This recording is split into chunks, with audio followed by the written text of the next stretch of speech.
Trump counterprograms, Harris to be Democratic nominee.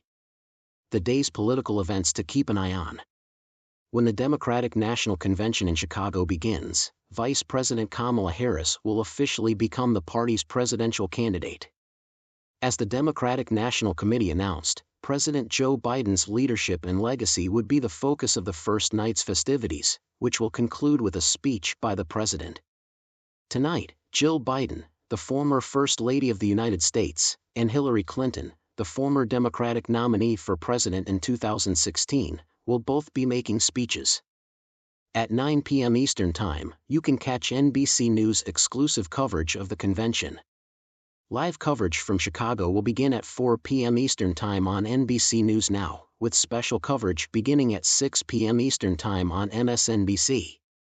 Attempting to undermine the message of the convention, the campaign of former President Donald Trump and his running mate, Senator J.D. Vance, announced today that they will be attending economic and energy rallies in Pennsylvania later on in the day. On the first night of the Democratic National Convention, Biden will be the featured speaker, but there will also be speeches from other notable Democrats.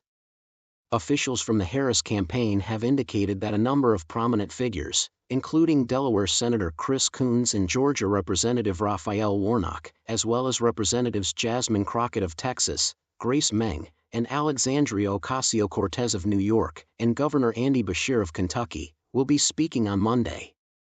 Additionally scheduled to speak tonight are Jill Biden, the former First Lady of the United States, and Hillary Clinton, the former Secretary of State and 2016 Democratic candidate for president, according to NBC News. During her interview with MSNBC's Ana Cabrera this morning, Democratic Senator Debbie Stabenow of Michigan emphasized the need of listening to Michiganders who have not yet made a decision.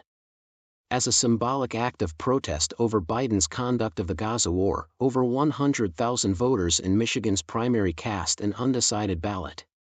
Democracy manifests itself in this way.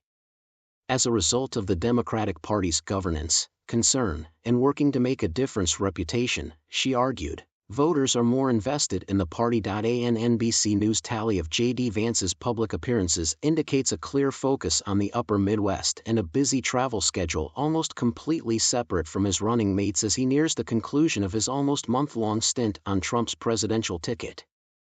There have been no less than 23 appearances by the Republican senator from Ohio before the press in the past 5 weeks, with 10 of those being separate from the former president. The Republican from Ohio, as hinted at by both his campaign and himself, has primarily campaigned in Rust Belt states. Of these, Wisconsin ranks highest in terms of total public appearances, aided in part by the fact that the Republican National Convention was part of Milwaukee.